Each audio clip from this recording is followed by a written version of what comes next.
మౌనము ప్రణయగానము మనసుదానము తెలుసుకో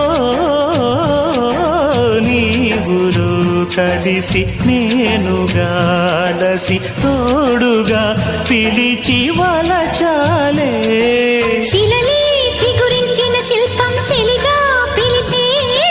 కనులే పండించిన స్వప్నం నిజమై నిలిచే నేడో మరునాడో మన మమతల చరితల మలుపు తెలుసుకోవా వసంతంలా వచ్చిపోవా ఇలా నిరీక్షించే కంటికే పాపలా